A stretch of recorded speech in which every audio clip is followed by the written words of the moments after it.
பூங்காற்று நேயர்களுக்கு வணக்கம். எப்படி இருக்கிறீங்க? நலமாக இருக்கிறீங்கன்னு நம்புகிறேன். போன தடவை நான் சொன்ன எலும்பு பற்றிய வைத்திய முறைகள், எலும்பு பற்றிய விளக்கங்கள் உதவியாக இருந்திருக்கும்னு நான் நம்புகிறேன். நான் இன்றைக்கி ஒரு முக்கியமான விஷயம் உங்ககிட்ட பகிர்ந்துக்கணும்னு நினைக்கிறேன். என்னுடைய ப்ராக்டிஸில் என்கிட்ட பேஷண்ட் வந்தப்போ அவங்க பார்க்குற அவங்களுடைய கம்ப்ளைண்ட்ஸு இதெல்லாம் வச்சு எனக்கு இதை நான் சொல்கிறேன் உங்ககிட்ட. அதாவது பொதுவாக பேஷண்ட்ஸ் ஃப்ராக்சர் ஆன உடனே நம்ம சில சமயம் ஆப்ரேஷன் பண்ணுவோம், சில சமயம் அது மாவு கட்டு மாதிரி போடுவோம். அது தேவைக்கேற்ப அந்த வைத்திய முறைக்கு ஏற்ப பண்ண போகிறோம். அது எலும்பு கூடுனதுக்கு அப்புறமா நான் பார்த்த வரைக்கும் நிறைய பேஷண்ட்ஸ் என்ன பண்ணுறாங்க, நம்மளுடைய பண்பாடு நம்ம கலாச்சாரம் படி பார்த்திங்கன்னா என்ன சொல்கிறாங்க, ஆப்ரேஷனுக்கு அப்புறமாவோ எலும்பு கூடினதுக்கு அப்புறமாவோ அந்த கையை உபயோகப்படுத்தாத, ஜாக்கிரதையாயிரு, அந்த கையை அதிகமாக உபயோகப்படுத்தக்கூடாது, இல்லை அந்த காலை அதிகமாக ஸ்ட்ரெயின் பண்ணக்கூடாது, இப்போ தானே எலும்பு உடஞ்சி கூடி இருக்குது.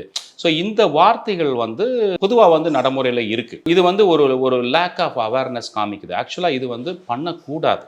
நான் உங்கள்கிட்ட இதை பகிர்ந்துக்க விரும்புகிறதுக்கான காரணம் என்னென்னா, நிறைய பேஷண்ட்ஸ் இந்த மாதிரி பண்ணுறதுனால அவங்களுடைய காலோ, அந்த எலும்பு உடைந்து கூடின அந்த காலோ இல்லது கையோ தன்னுடைய முழு திறமையான செயல்பாட்டை இழக்க நேரிடுது.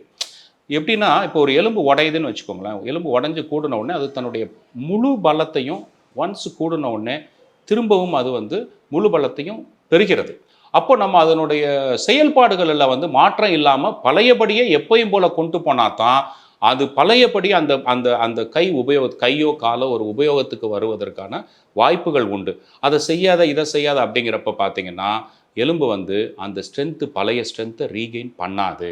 ஸோ என்னுடைய ஒரே வேண்டுகோள் என்னென்னா, உங்களுடைய சொந்தமோ பந்தமோ யாரோ உங்களுக்கோ ஒரு ஆப்ரேஷன் இருந்து ஒரு எலும்பு உடைந்து ஆப்ரேஷன் செய்தோ இல்லை வேறு வைத்திய முறைகள் செய்தோ அது கூடுனதுக்கு அப்புறமா டாக்டரோட அட்வைஸ் படி நீங்கள் பண்ணுங்கள். உங்களோட டாக்டர், ஆப்ரேட் பண்ண டாக்டரோ இல்லை வைத்தியம் பண்ண டாக்டர் என்ன சொல்கிறாரோ அதை ஃபாலோ பண்ணுங்கள். பட் மற்றவர்கள் அவங்ககிட்ட அதை செய்யாதீங்க, இதை ஏன்னா அது உடஞ்ச கை இல்லை உடஞ்ச கால் செய்யக்கூடாது அப்படின்னு சொல்லாதீங்க.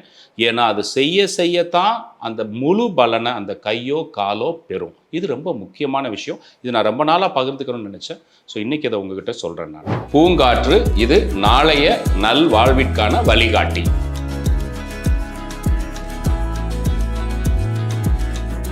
தொடர்ந்து எங்களோட வீடியோக்களை பார்க்குறதுக்கு பூங்காற்று சேனலை சப்ஸ்கிரைப் பண்ணுங்கள் அண்ட் ஃபாலோ பண்ணிடுங்க.